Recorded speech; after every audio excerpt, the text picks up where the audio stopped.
નમસ્કાર. ભૌતિક વિજ્ઞાનના પ્રવાહ વિદ્યુતમાં આ ચોથું ટીચિંગ છે. એમાં આપણે વિદ્યુત અવરોધોનું સંયોજન, એમાં વિશેષ તો શ્રેણી અને સમાંતર જોડાણ અને આ બંને વડે બનતું જટિલ જોડાણ, આ કેવી રીતે થાય, એના સૂત્રો કેવા હોય, એનો ઉપયોગ કેવી રીતે કરાય અને પરીક્ષામાં આના દાખલા કેવા પૂછાય, એ બધી બાબતો આપણે આજે સમજવાના છીએ. ટેક્સ્ટબુક પ્રમાણે 3.10 આ ટોપિક છે અવરોધકોનું સંયોજન, શ્રેણી અને સમાંતર. અંગ્રેજીમાં એને કહેવાય combination of resistors, series and parallel. તો આ ટોપિક છે. હવે આ ટોપિકમાં આ જે શબ્દ વાપર્યો છે અવરોધકો, એ આપણે અવરોધ જ સમજવાનું છે. બહુ વ્યાપક અર્થમાં એને અવરોધક કહેવાય. અવરોધકોનો ખાસ પ્રકાર એટલે અવરોધ એમ માનો, બરાબર. હવે પરીક્ષામાં પ્રશ્ન આમાંથી 3 રીતના પ્રશ્ન પૂછાય છે. 2 અવરોધોનું શ્રેણી જોડાણ સમજાવો, 3નું સમજાવો અને વ્યાપક સૂત્ર પણ મેળવો. ટેક્સ્ટબુકની અંદર આ 3 થિયરી આપેલી, પણ એમાં ડિટેલમાં તો ફક્ત 2 અવરોધવાળી જ સમજાવેલી છે. પણ પ્રશ્ન 3 રીતે પૂછાય. જો તમને 3માંથી કોઈ પણ એક થિયરી સારી રીતે આવડશે તો બાકીની બંને પણ આવડવાની છે. તો આપણે અહીંયા આ પ્રશ્ન સમજીએ. 2 અવરોધકોનું શ્રેણી જોડાણ સમજાવો, તે પરથી વ્યાપક સૂત્ર લખો. આ 2 ઉપરથી 3નું પણ એ જ રીતે સમજી લેવાય. જો હવે પહેલાં તો શ્રેણી જોડાણ કેવું હોય અને કોને કહેવાય એ વ્યાખ્યા અને એની સમજૂતી આપણને હોવી જોઈએ. જો અહીંયા એક પરિપથ બતાવેલો છે. આ અવરોધ R1 છે, અવરોધ R2 છે. અવરોધ R1 અને R2 ને એવી રીતે જોડીએ કે જેથી એમાંથી વહેતો પ્રવાહ એક જ સરખો હોય, બરાબર. આ બેટરી જોડી છે એની સાથે આવી રીતે અહીંયા આકૃતિમાં બતાવેલું છે, જેથી આમાં પ્રવાહ એક સરખો વહેશે બંનેમાંથી I જેટલો જ પ્રવાહ વહી રહ્યો છે. તો આ બંને શ્રેણીમાં છે એવું કહેવાય. થોડું સરળ રીતે કેવું હોય તો અહીંયા જે આ જો વાસ્તવિક ફોટો બતાવેલો છે, સાચા અવરોધોને શ્રેણીમાં જોડેલા. તો અહીંયા એકના છેડે બીજો, બીજાના છેડે ત્રીજો, ત્રીજાના છેડે ચોથો, એ રીતે આખી એક સળંગ લાઈન બનાવેલી. જેવી રીતે આપણે મણકા પોરવેલા હોય દોરીમાં, એવી રીતના એક સળંગ લાઈન બનેલી. જો આમાંથી ક્યાંય આપણે વચ્ચે બ્રેક કરીએ તો એ આખી લાઈન તૂટી જાય. આ રીતનો આ કન્સેપ્ટ છે, જેને શ્રેણી કહેવાય છે. શ્રેણીનો એક મતલબ થાય સળંગ જોડવું, એક પછી બીજું, ત્રીજું, ચોથું, એ રીતે એકની પાછળ બીજું. ટેક્સ્ટબુક પ્રમાણે જો આની વ્યાખ્યા આવી રીતે આપેલી છે, અને આ વ્યાખ્યા માત્ર 2 અવરોધ માટે જ આપેલી છે. 2 અવરોધોના અંત્ય બિંદુમાંથી એક જ જોડેલું હોય તો 2 અવરોધ એકબીજાને શ્રેણીમાં છે એવું કહેવાય. જો આ વ્યાખ્યા માત્ર 2 અવરોધના શ્રેણીને જ લાગુ પડે એવી છે. હવે 3ને આ સેટ નથી થાય, બરાબર. 3ની વ્યાપક વ્યાખ્યા એવી રીતે અપાય કે 3 અવરોધોનું એવું જોડાણ કે જેથી એમાંથી વહેતો પ્રવાહ એક સરખો હોય, અથવા 3 અવરોધો કે વધુ અવરોધોને એવી રીતે જોડો કે જેથી એકના આને ધારો કે જમણો છેડો કહી દો તો આનો ડાબો છેડો, તો પહેલાના જમણા છેડે બીજાનો ડાબો છેડો, એ રીતે બીજાના જમણા છેડે ત્રીજાનો ડાબો છેડો.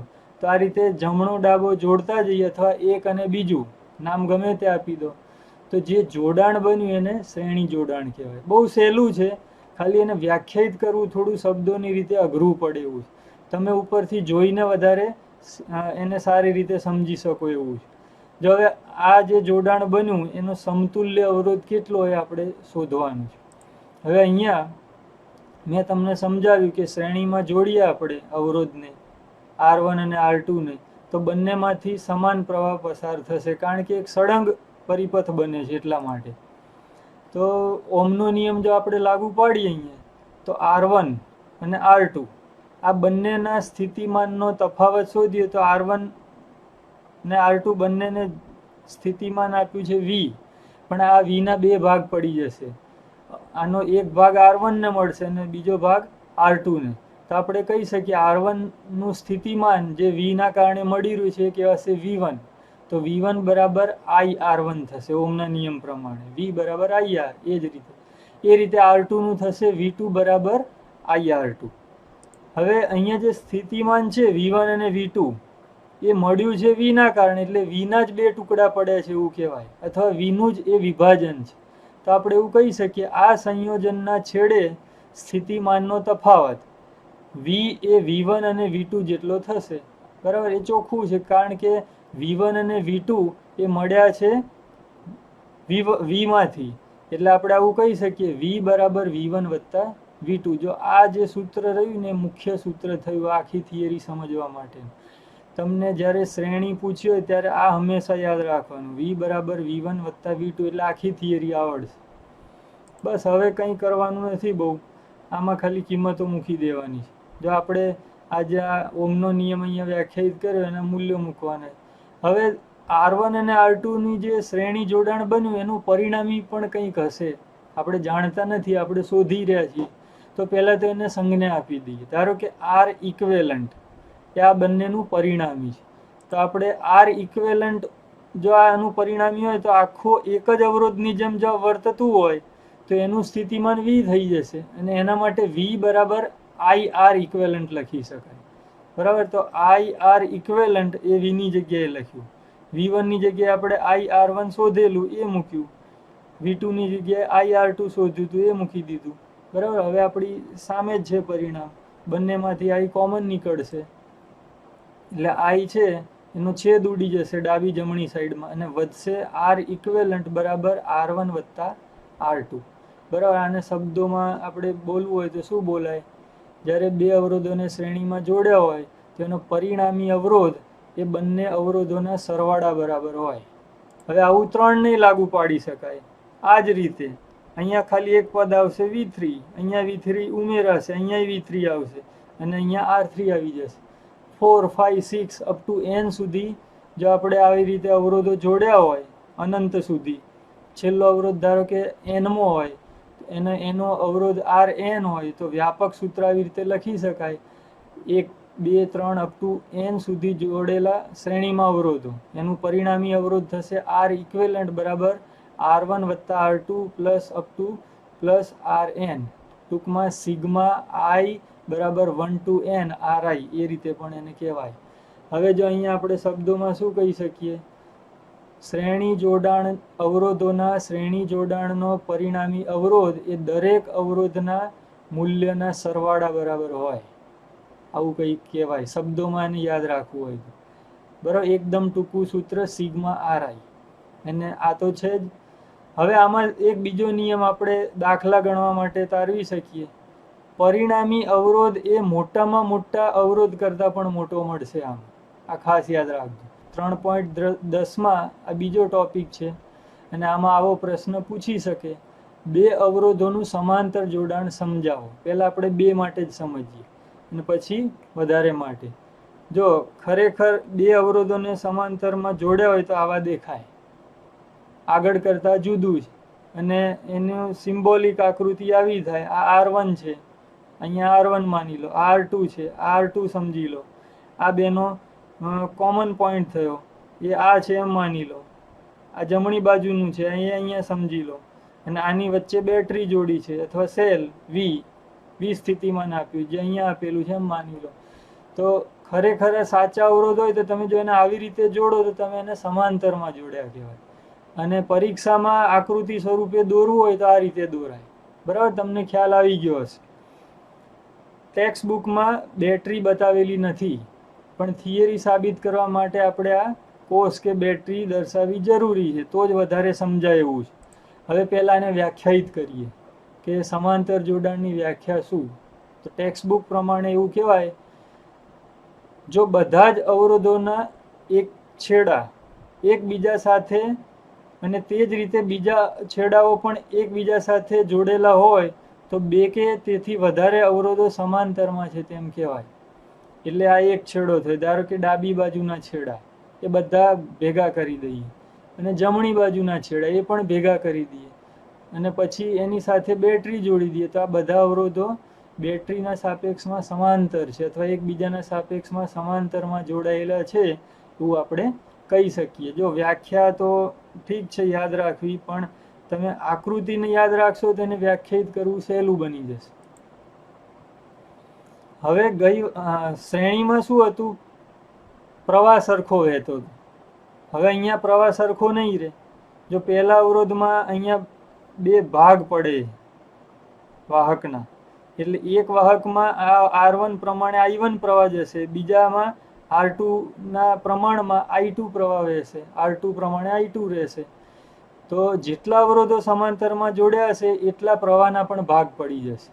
બરાબર. ગઈ આગળની થિયરીમાં સ્થિતિમાનના ભાગ પડતા હતા, આમાં પ્રવાહના પડે છે. આ ખાસ તફાવત છે આ બંનેનો.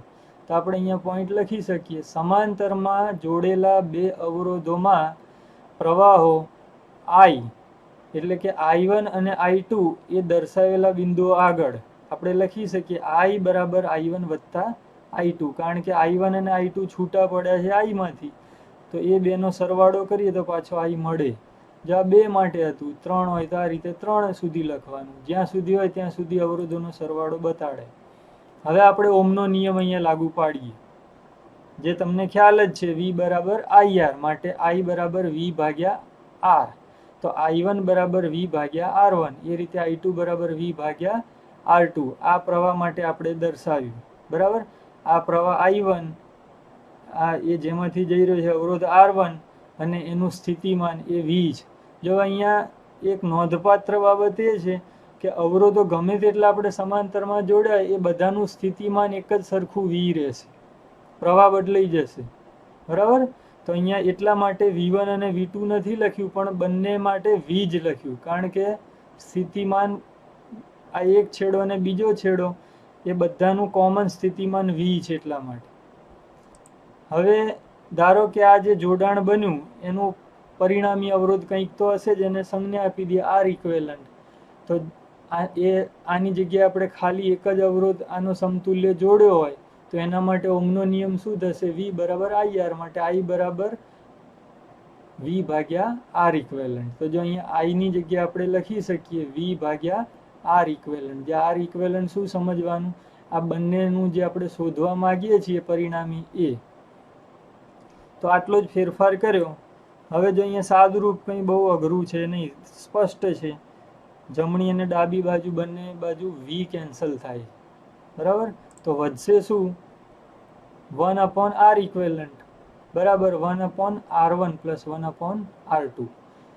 જો આવા સ્વરૂપમાં સૂત્ર મળ્યું.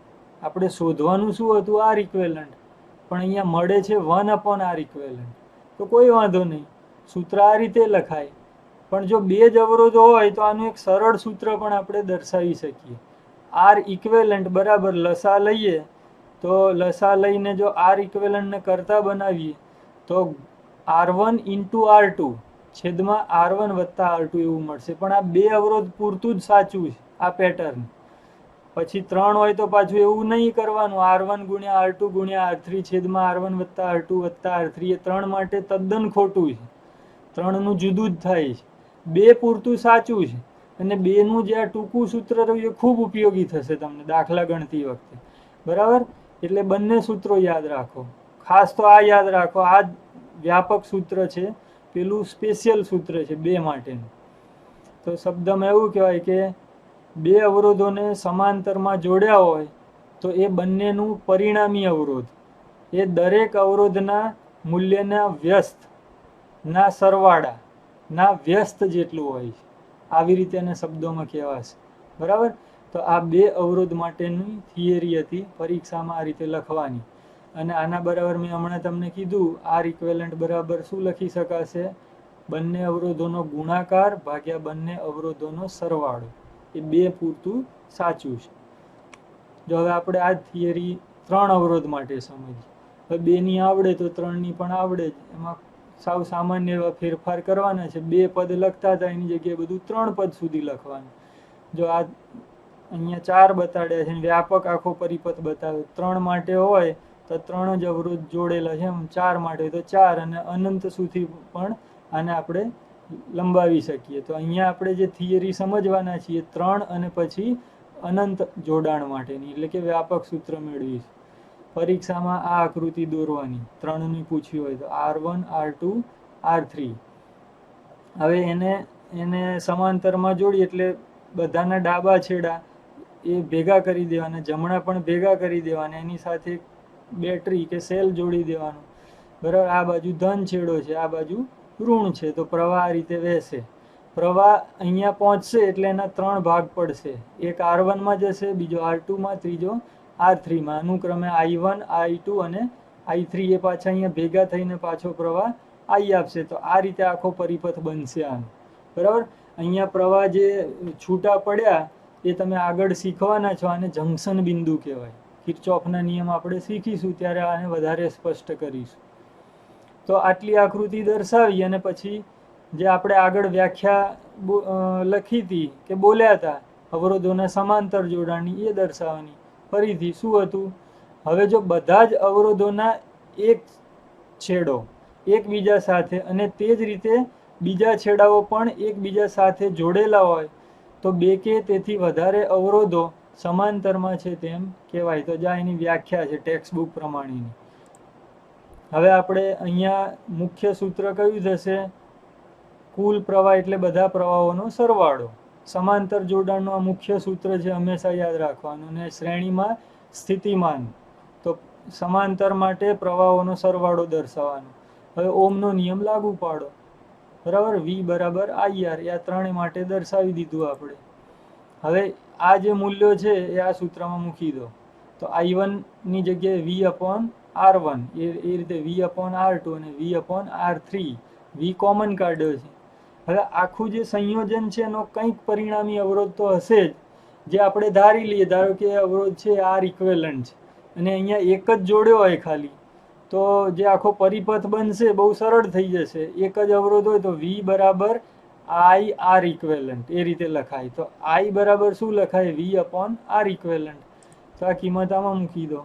બસ હવે બહુ સ્પષ્ટ જ છે. V કેન્સલ થઈ જશે બંને બાજુથી અને આપણને મળશે 1/R ઇક્વેલન્ટ બરાબર 1/R1 plus 1/R2 plus 1/R3. જો 2 નું હતું એમાં એક આ ત્રીજું પદ ઉમેરાવ્યું એટલે 3 ની થિયરી થઈ ગઈ. તો કાં તો 2 ની યાદ રાખો અથવા તો 3 ની. બંને કંઈ યાદ રાખવાની જરૂર નથી. અને 2 માંથી એક યાદ હોય તો વ્યાપક તો આવડે જ. હવે આવી રીતે ઘણા બધા અવરોધ જોડ્યા હોય n સુધી, તો આપણે આસાનીથી લખી શકીએ કે આવું એક પદ પ્લસ થઈ જશે n નું. બરાબર. વચ્ચે ઘણા બધા બીજા છે એમાં આ રીતે ડોટ ડોટ બતાવી અને છેલ્લું પદ 1/Rn દર્શાવી દેવાનું. જો આને શબ્દોમાં કેવી રીતે બોલશું આપણે?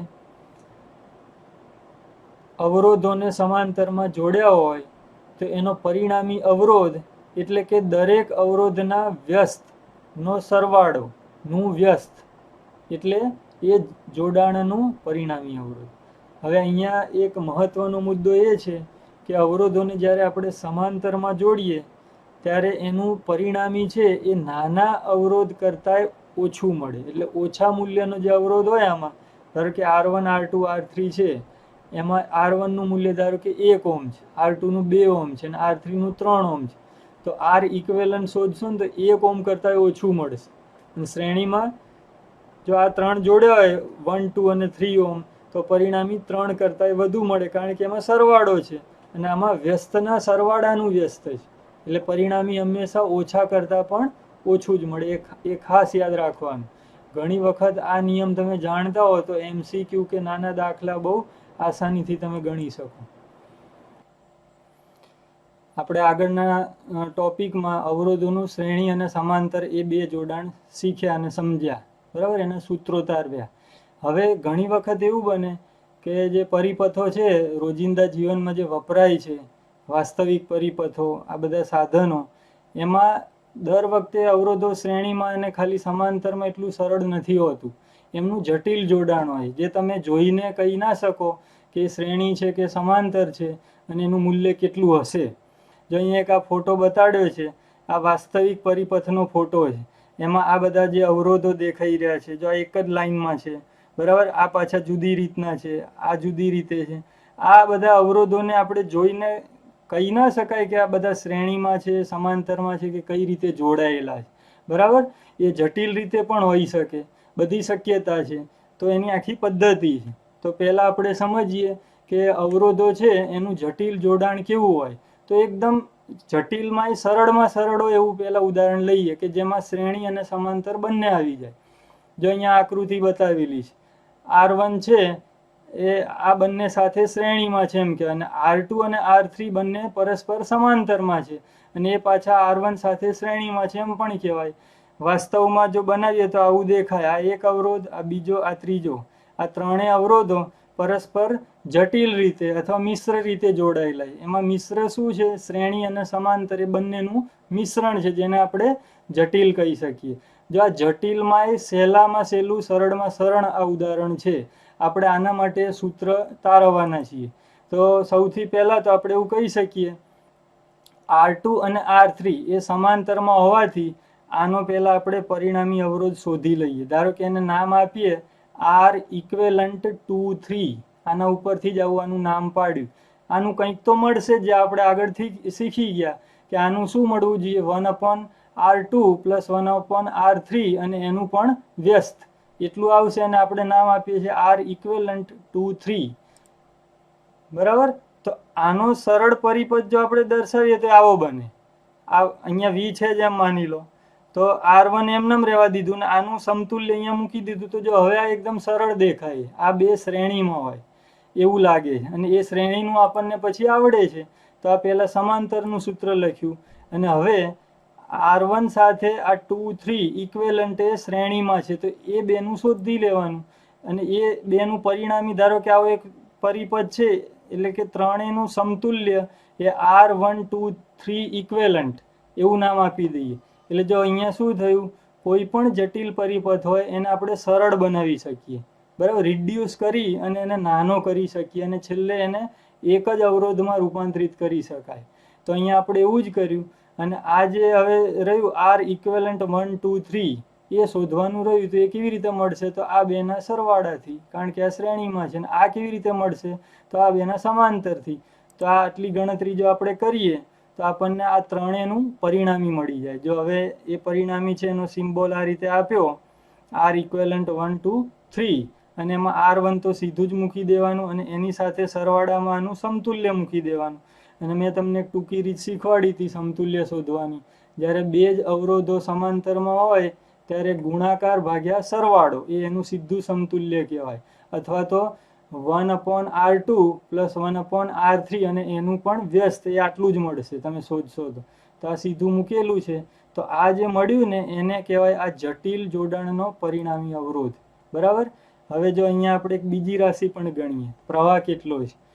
જો અહીંયા જે પરિપથ દર્શાવેલો છે એમાં બેટરી છે, એના કારણે અહીંયા આટલો I પ્રવાહ જઈ રહ્યો છે. એના બે ભાગ પડે છે, I1 અને I2. પાછા એ ભેગા મળીને પ્રવાહ I પાછો આપશે અને આ રીતે પરિપથ પૂરો થશે.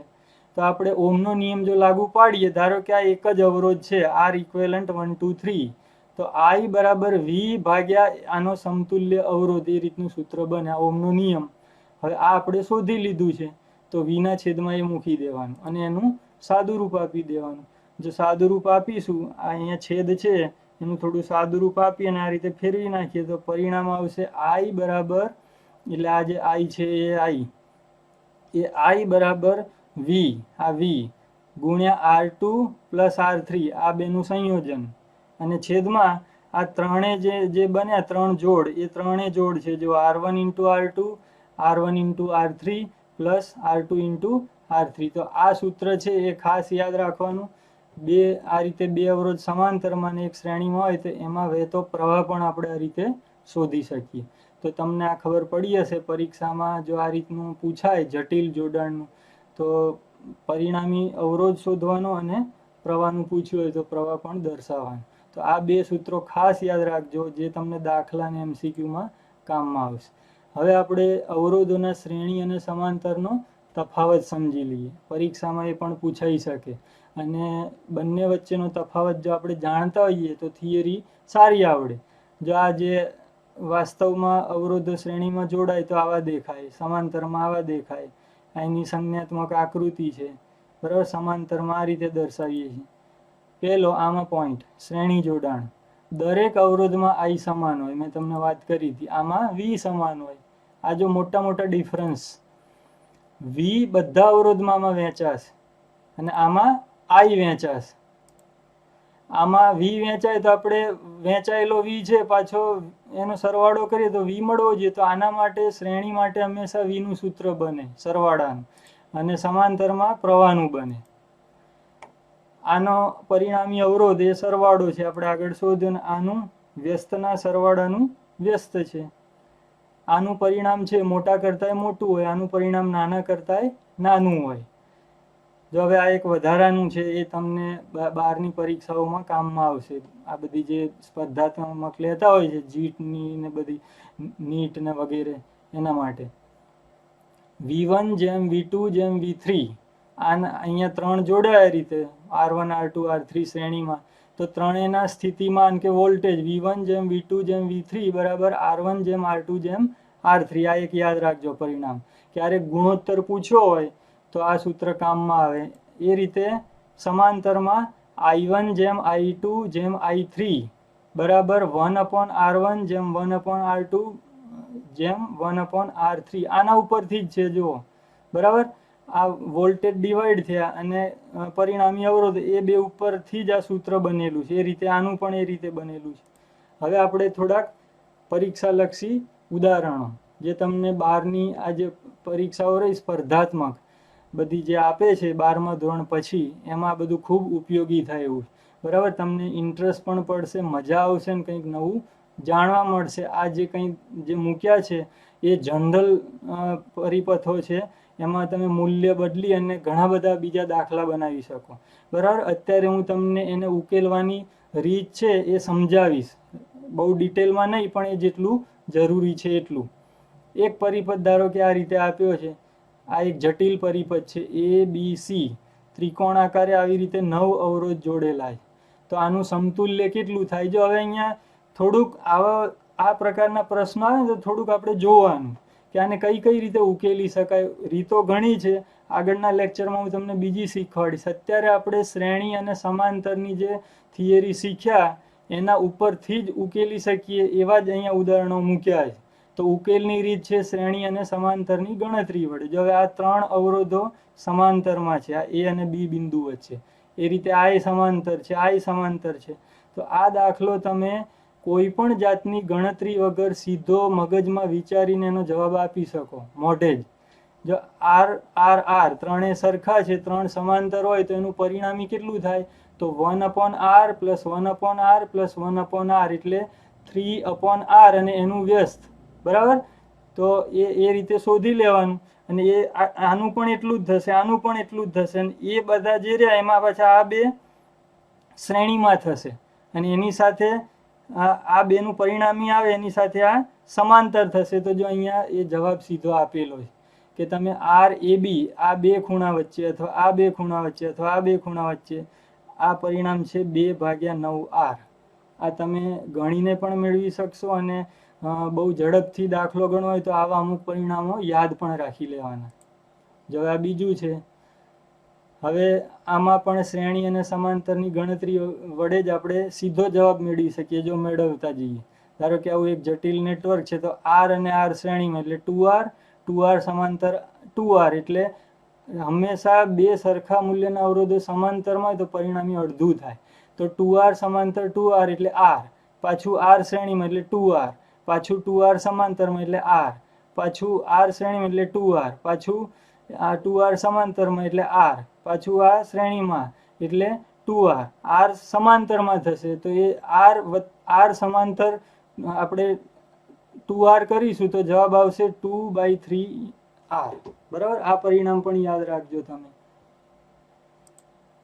જો હવે આવી રીતનું એક નેટવર્ક આપ્યું છે આવા શેપમાં, આ દાખલો પણ તમે મોઢે ગણી શકો એવો છે. જો હવે આમાં શું છે, આ બે સમાંતરમાં છે તો 2R થશે. 2R સાથે પાછું આ શ્રેણીમાં છે એટલે 2R, અને એની સાથે આ સમાંતરમાં છે એટલે 2R સમાંતર R શોધી લેવાનું. અને એ જે મળે એની સાથે આ બે પાછું શ્રેણીમાં છે. તો જવાબ જો આ રીતે બે રીતે આ ગણાય કે AC એટલે આ બે બિંદુને અનુલક્ષીને 8/3R થાય. અને દાખલો આમ પણ પૂછાય, AB ને અનુલક્ષીને શોધો અથવા BC ને. તો એ વખતે છે ને, જો AB ને અનુલક્ષીને શોધતા હોય તો અવરોધનું કોઈ મહત્વ નથી રહેતું, આ પરિપથ ખુલ્લો છે. એ રીતે BC ને અનુલક્ષીને શોધતા હોય તો આનું મહત્વ ના રહે. તો આ બે શ્રેણીમાં, એની સાથે આ સમાંતરમાં, એની સાથે પાછું આ શ્રેણીમાં. આ રીતે જો તમે વિચારીને ગણશો તો જવાબ આવશે 5/3R. પછી એક આવું નેટવર્ક આપ્યું હોય ધારો કે, તો આમાં આ બે જગ્યાએ પરિણામી શોધવાનું છે, બરાબર. તો આ કેવી રીતે શોધીશું આપણે? જો આ બે છે એ સમાંતરમાં થઈ જશે, આ બે પણ સમાંતર, એટલે r/2, આ પણ r/2 ને એની પાછી શ્રેણી થશે એટલે r થઈ જશે. અને આ r3 સમાંતરમાં, તો 3r સમાંતરમાં છે એટલે પરિણામ આવશે r/3. ધારો કે એક આવો પરિપથ આપ્યો છે લાંબો. જો હવે એવું ના હોય કે બહુ પરિપથ લાંબો એટલે જવાબ અઘરો હશે કે જલ્દી નહીં મળે. ઉપરથી આ દાખલો વગર ગણતરીએ પણ થાય એવો છે, એટલો સહેલો છે. આ બે શ્રેણીમાં 2r, આ બે શ્રેણીમાં એટલે 4r, 4r સમાંતર 2r, એ શોધી લો અને એ બધાનો 1 2 3 4 વખત સરવાળો કરો તો જવાબ આવશે 16/3r. બરાબર, બહુ સહેલું છે. પણ જો તમને તકલીફ લાગે મોઢે ગણવામાં તો બિલકુલ એવો પ્રયત્ન નહીં કરવાનો, રફ ગણતરી કરીને જ જવાબ લાવવાનો. ઘણીવાર મોઢે ગણતરી કરવામાં ઉતાવળમાં જવાબ ખોટો પણ આવી જાય, એટલા માટે. જો હવે આ જે દેખાય છે આ આપણને ભ્રમિત કરે એવું છે, એટલે આની રીત થોડીક જુદી છે. શ્રેણી અને સમાંતરની ગણતરી વડે જ થશે, પણ આ જે દેખાય છે એવું નથી. આપણને આમ ઉપર છેલ્લી રીતે આ શ્રેણીમાં એવું લાગે છે, પણ તમને આશ્ચર્ય થશે કે આ ત્રણેય અવરોધો પરસ્પર સમાંતરમાં છે, બરાબર. જો આ રીતની ગોઠવણી છે, એનું કારણ એવું છે કે આ બી પોઈન્ટ, એ બી પોઈન્ટ સાથે આ આર નો એક છેડો જોડાયેલો છે, બરાબર. અને એ રીતે આનો પણ એક છેડો જોડાયેલો છે, એનો આ એક અવરોધ, આ બીજો અને આ ત્રીજો, એ ત્રણેયના એક છેડા બી સાથે જોડાયેલા, અને આ ત્રણેયના બીજા છેડા એ સાથે જોડાયેલા. એટલે આ ત્રણે દેખાય છે આમ શ્રેણી જેવું, પણ આ વાસ્તવમાં સમાંતરમાં છે.